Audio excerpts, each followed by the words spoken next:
listening to the Rainmaking Podcast, hosted by high-stakes headhunter, author, and professional speaker, Scott Love.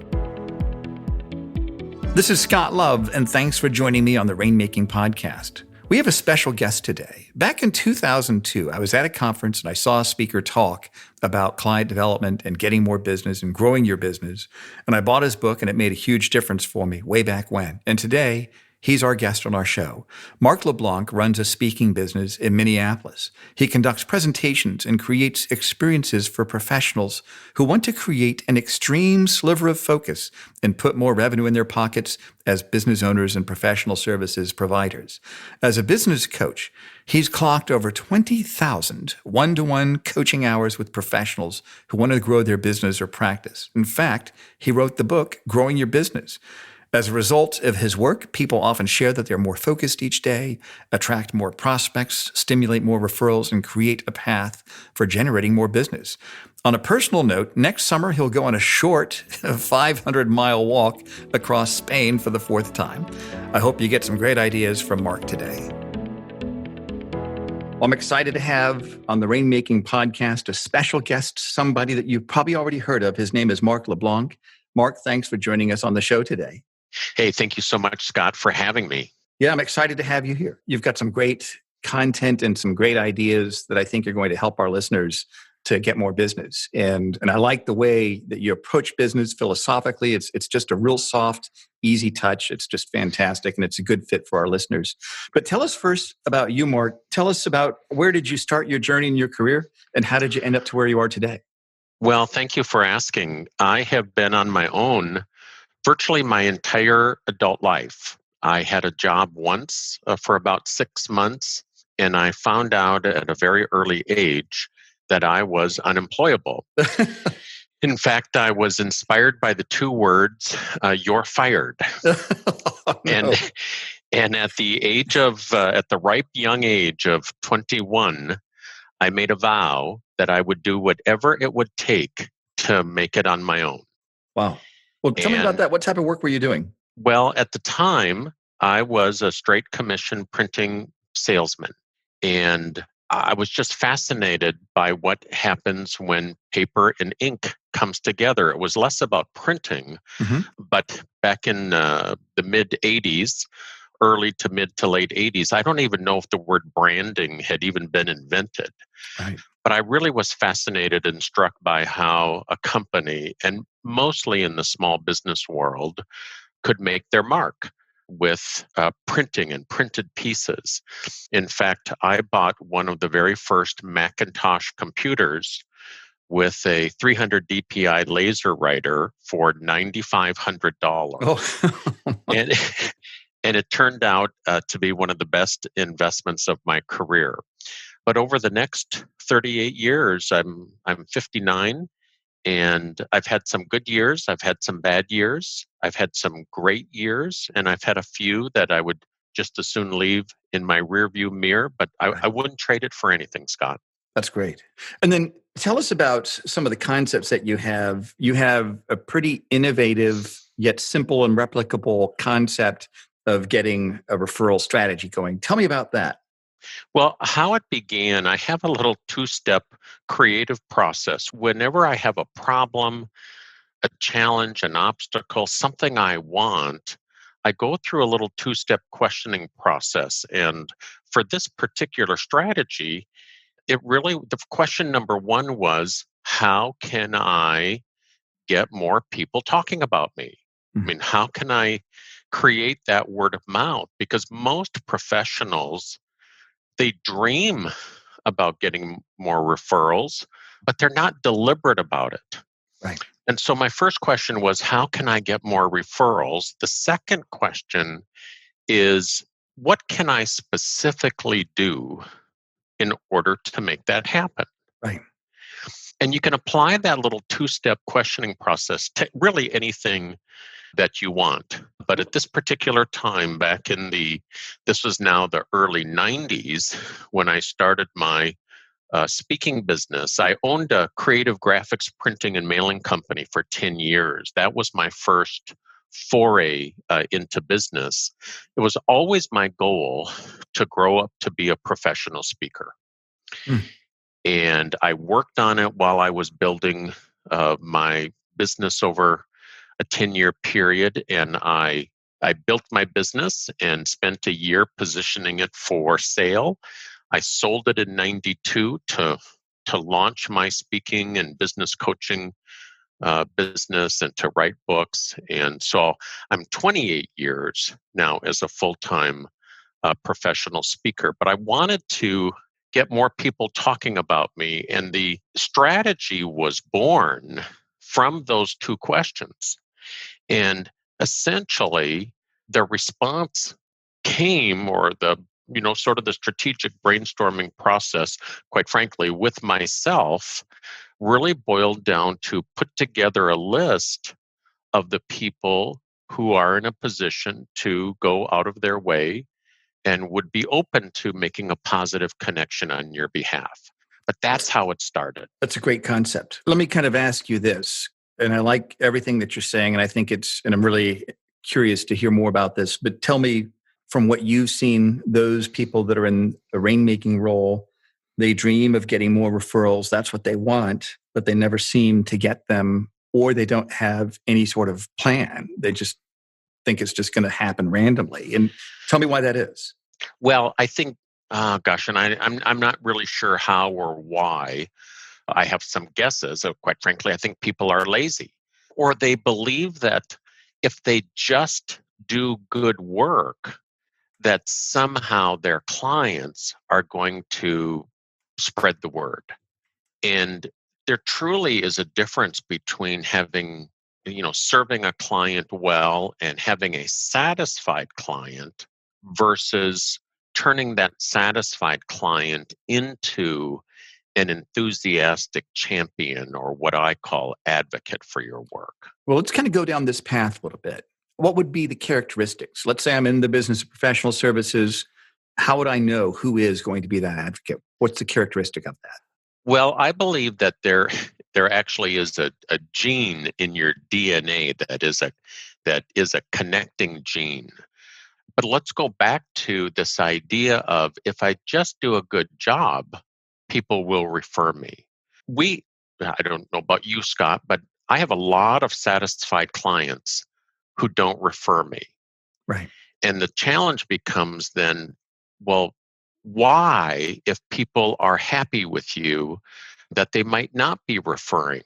And of course, the standard response is, well, ask for more referrals. Mm-hmm. As professionals, sometimes it makes us a little bit skittish to say, hey, I've done a great job for you. How come you're not, spreading the gospel of Right. Mark LeBlanc? But I think, to me, the secret to stimulating referrals is not the quality of your programs, products, presentations, and services. Our customers and our clients assume that today, that if they work with you, your work better be of good quality. Right.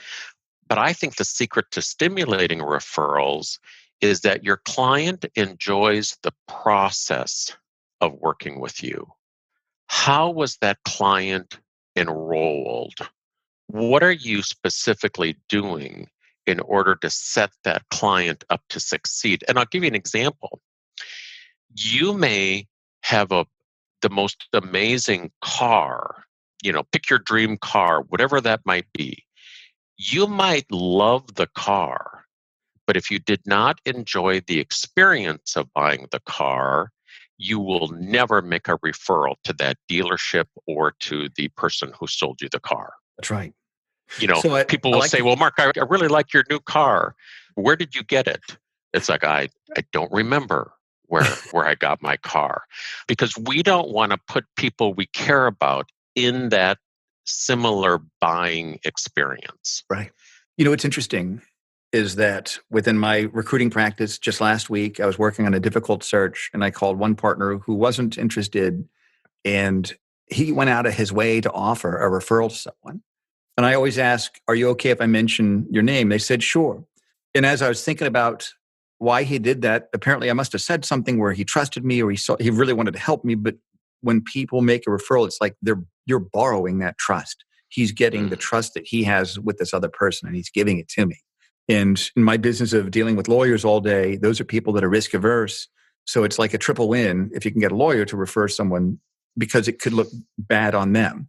And I noticed the one thing you said, the secret is the client enjoys the process of working with you. And there's an emotional context to that, isn't that? There really is. We work so hard to market and to get the business that we often fall down on what I call the agreement phase, or the enrolling of a client into your work. Tell me about that. What does that mean, the agreement phase? Well, I promote or teach or coach or train, whatever you want to call it, on 4 phases to the marketing and selling process. Mm-hmm. You have the attraction phase, the meaningful conversation or the sales conversation phase, the decision phase, and then the agreement phase. And the agreement phase is, where you begin to talk about scope, fees, terms, 1, 2, 3 steps in order to get started. And it doesn't really matter what service you're buying. When there is a methodical process into enrolling that client after we've made the decision to work with somebody, when that experience is, exceeds professionalism, Mm-hmm. it's comforting. We can make a buying decision, but then all of a sudden, if who we're buying from falls down on the agreement phase, the seeds of doubt and uncertainty begin to take shape. Wow. Yeah, you're absolutely right. I've had people not happy with my services, but give me referrals all day long. And at times I've asked people, it's like, we didn't really quite even have the results you were looking for, but yet you are giving me referrals. And it's like, well, Mark, you're so great to work with. Wow. That's fantastic. And I like the one phrase that you mentioned, exceeds professionalism. Yeah. What would be examples of that? How does somebody exceed professionalism? Well, let's talk about this particular strategy. Professionalism would be acknowledging a referral, a referrer with a note in the mail. Okay, I great. mean, we've been taught and told to do that forever. That would be professional, obviously. Exceeding professionalism would be picking up the phone to thank that person for the Mm. referral. I think the phone I think it's the new social media tool Oh, sure. for the future, because people are not taught how to use the phone or how to leave a voicemail message. And I think the power of your thank you in written form, again, is professional, but hearing the depth of your conviction and gratitude in a voicemail message or voice to voice vastly exceeds the professionalism of sending a note in the mail. Right, right. So what do you think of people that offer gifts, or what's your opinion on gifts or referral fees, things that can kind of get more referrals that way? What do you think about that, Mark? I never encourage gift giving as a part of the referral process. In fact, I've made it sort of a standard or policy of mine never to give a gift for a referral. It doesn't mean I'm against a gift, but let's take you, for instance, Scott. Now, Mm-hmm. if you were to give me a referral and I picked up the phone to thank you, but over the course of time, if I learned in our conversations that you had a particular hobby, an interest, a passion, it might be for golf or wine or baseball or Mm-hmm. model trains or whatever it is you might be passionate about. I think you hit on all of I them. might make a I might make a note of that, but at some point down the road, far away from the specific referral, if I come across something regarding one of your passions or interests, I might pick up a gift for you at that point. Right. But it would not be connected to the referral. It would be to the strength or the building of the strength of our relationship.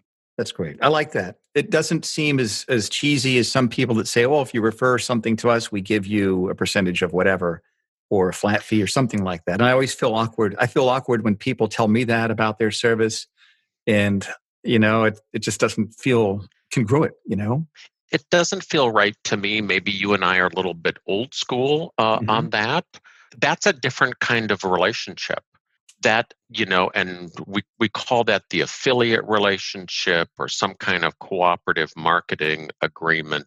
And I'm not necessarily against that, but that's not the advocate strategy. Right. If my true advocates, I believe, would be offended, went out of their way to make a referral, and I sent them a plant Right. or I sent them a box of chocolates. Now, if they love chocolate, 6 months later, I might find the best darn chocolate in the world Hmm. and have it shipped internationally to them for a holiday or their birthday. But connecting the gift to the specific referral is not part of my philosophy. Right. I remember once I was at the seminar for the National Speakers Association. I remember I joined NSA back in 2002. I started speaking a little bit as I was recruiting, and eventually it evolved into a full-on training company. And eventually got out of that several years ago just so I could focus just on one thing instead of two things, where if you do two different things, it's like riding a surfboard, right? You're riding two different surfboards, you don't get very far. But I think the concept that I learned from speakers along the way have helped me in my search practice. And I remember I think it was a 2003 National Speakers Association meeting. You were there. And I remember you held up a copy of your book. And it was a book called Growing Your Business. And I remember getting that and reading that.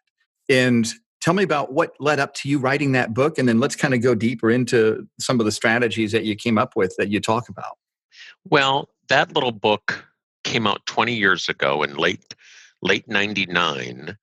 And, as I began to speak more around the country and to do more business coaching, I heard what every perceived smart person hears, Mark, you're a pretty sharp guy. You should write a book.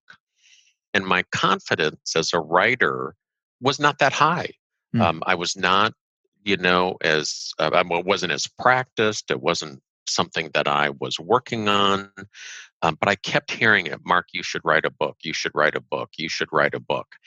And I wrote a 50,000 word manuscript in 1998, 1999. And Scott, when I got done with it, I looked at it and I thought, there's a lot of crap in here.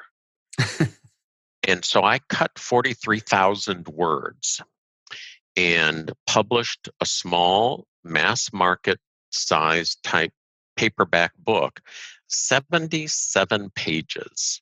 It's a book you can read in an hour and get ideas you can use for a lifetime. That's absolutely right. A book distributor had coffee with me at the time, and she said, Mark, the only person who has to be excited about your book is you.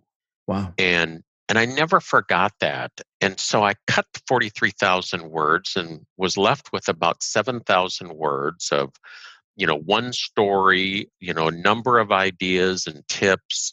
I spent a whole chapter, which is, actually a short chapter on what I call the Target 25 advocate strategy. Mm-hmm.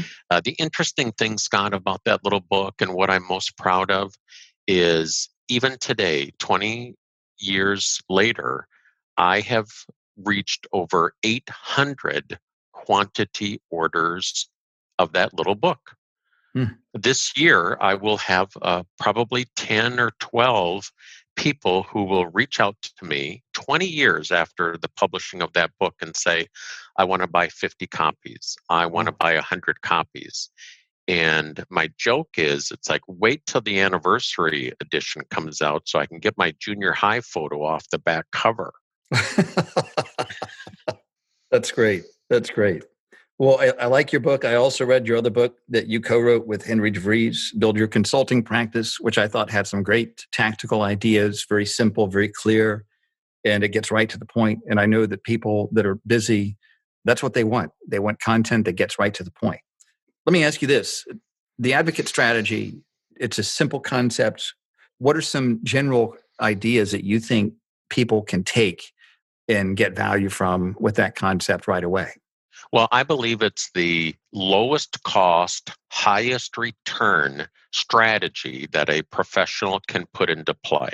Mm-hmm. And quite frankly, it's so simple, people will overlook the simplicity as if it must be more complicated. But it's really as simple as number one, start a list. Mm-hmm. Success leaves clues. Look in your rearview mirror and put together a list of people who have already evidence of referring you, Mm. whether it's 6 or 9 or 3 or 14, but just first start that list of proven referrers. And then round up. Now, in my book, I talk about 25, but Mhm. round up with another 5 or 10 who could be referrers or who could be advocates if they were educated a little bit on what you were doing and who you were looking for. So are these people that are actually clients? These are people that have actually bought from you in the past. Is that right? Doesn't need to be. Mm-hmm. When I started out, I thought that obviously that would be the best place to start. But as professionals, our circle or our network can be vast. Your list might contain some enthusiastic clients. Do not overlook. I have competitors who give me referrals. They might not be quite in the same lane as I am, Mm-hmm. and the more they know about me, I've got bankers and accountants and financial advisors, attorneys who are maybe not in the small business or professional service space that I am. And the more they know about me, the more they have opened up their contacts and their network to me. Right. That's great. So we can kind of summarize these in the 3 action steps, right? That people can take to go forward. Yes. Okay, Number good. So, number one, start the list. yep. Number two, create a calendar of connections. And what I mean by that, just like a magazine or a newspaper might have an editorial calendar, you want to create a series of connections to remain top of mind with the people who believe in you and your work. And I think you Um, give examples of that in the book, right? I give a list of 12. I give a Mm-hmm. whole year's listing of examples. And these monthly connections, your investment will be $0 to $100 a month and 1 to 4 hours a month for what could arguably be the most effective strategy you could execute. So let me kind of pause right here. That's a very efficient use of time. It's an area where a little bit of time can yield tremendous results. It's almost what I would say a leverageable asset is by reaching these people here. What do you think keeps people from really thinking that way in terms of taking the time to do this? I think carelessness, ego. I think people think, well, I don't need to do that. I just need to do my good work and everything will take care of itself. Right. I think there's also this notion I don't want to ask for referrals. If I ask for referrals, I might sound like a salesperson. I see. And the advocate strategy, the essence of the advocate strategy is neutrality. I never, and we know that never means about 99% of the time, I never ask for a referral. But if these are the people who believe in me and my work, it is my responsibility to maintain top of mind presence with these champions and cheerleaders. Hmm. And so, I mean, once in a blue moon, and we know that doesn't happen very often, I might do a gentle or soft ask, but it is incredibly rare. In fact, Scott, I know that I do not do that even once a year. but by maintaining top of mind presence. 1 month it's your newsletter, the next month it's a telephone call, the next month it's an article you wrote, and you put it in the hands of your advocates. Because that's really the third step. Number Right. one, start a list. Number two, create a calendar of top of mind connections. And three, create tools or items that are easily passed on.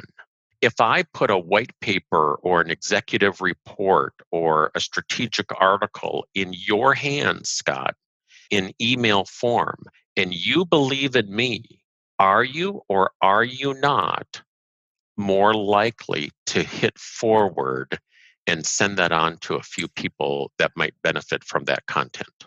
Absolutely. Do you ever ask people to do that, to say, share this with a friend or anything like that when you send it out to them? I'll use you as an example. If I sent you an article as part of my advocate strategy, the article might be for you first. My note with the article might sound like, hey, Scott, I hope you are doing well. I just released this article, and I thought that you would appreciate the article and benefit from one or more of the tips. Right. I hope that you have a great day, Mark. P.S. If you know one or two people that you think would benefit from this article, feel free to forward this on. Mm. So there's your neutral call to action. Yeah. And of course, Wow. I'm going to have a byline in the article that references me and how somebody could reach me. But if you hit forward and send that to 10, 20 other professional services firms and say, hey, my friend Mark LeBlanc wrote an article on blank on how to get referrals. Mm-hmm. I thought you and your team might appreciate this. Wow. And I like the fact that you lay this all out in a systematic process. And one thing I'll say for those listening, I get firsthand views at business plans of successful partners. Because when I move a partner from firm A to firm B, there has to be a portable book of business. And so I've gotten to know a lot of partners really well, even personally. Even if they're not looking to move, they've shared with me ideas about building their book. It's never random chance. They just never automatically become a rainmaker. They've been very deliberate and intentional, and they've had a plan in place of doing these things that you're talking about, Mark. So I think I like the fact that in your book, what was it, page 68, I think, starts on 65, 68, you talk about the strategy. Uh, Yes. so number one, to build a list of proven potential referrers. Is that right? About 25? Is that what you suggest? I would say up to 25. Up to 25. Okay. And then create a calendar of connections. And when people do this, are you talking about with each one? Do you put it in an Excel spreadsheet with these are the items I'm going to do with each person each month? Or how have you built some systematic structure into that? I think the Excel spreadsheet is a great example.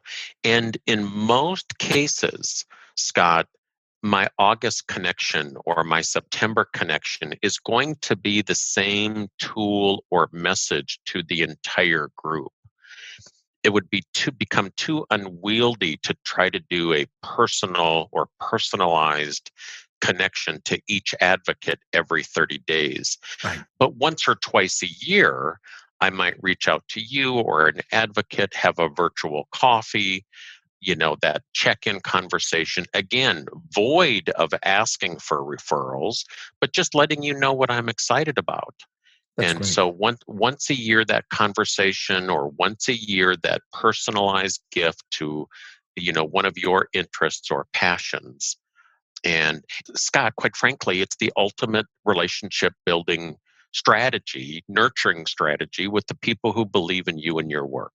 Right. And I like the fact that you said it's a neutral strategy so that if you're in the business, like a lot of lawyers listening to this, they don't want to put themselves at risk in having to ask from a client referral.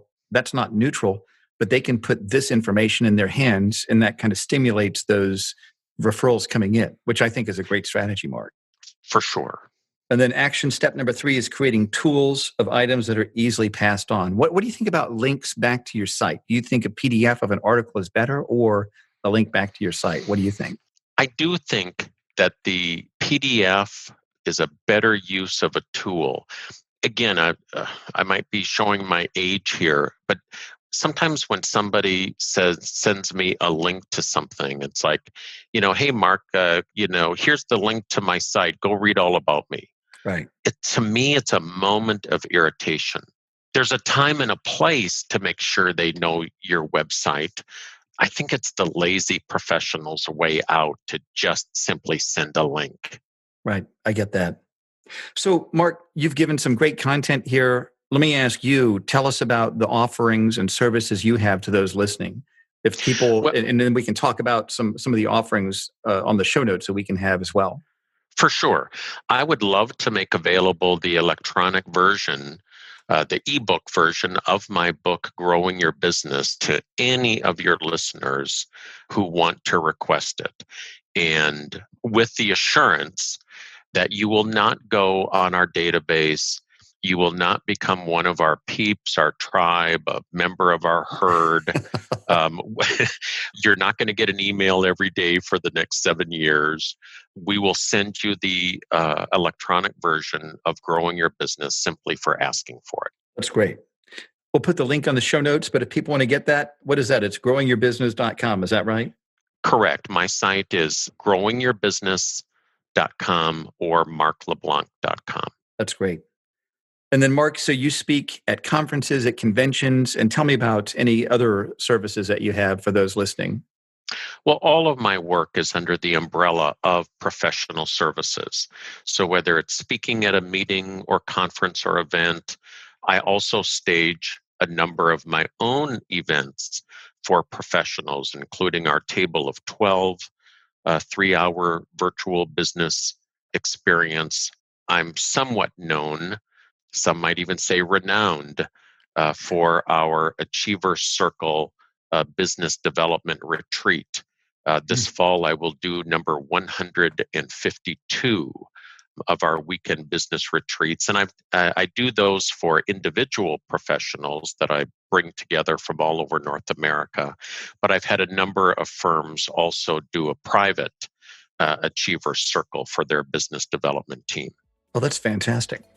Well, Mark, it's been a pleasure having you on as a guest. I know I'm going to have you back on here in the future, and I look forward to staying connected with you. Thanks so much for being here today. Oh, you're very welcome, Scott. Thank you for listening to the Rainmaking Podcast. For more information about our recruiting services for international law firms, visit our website at attorneysearchgroup.com. To inquire about having Scott speak at your next convention, conference, sales meeting, or executive retreat, visit therainmakingpodcast.com.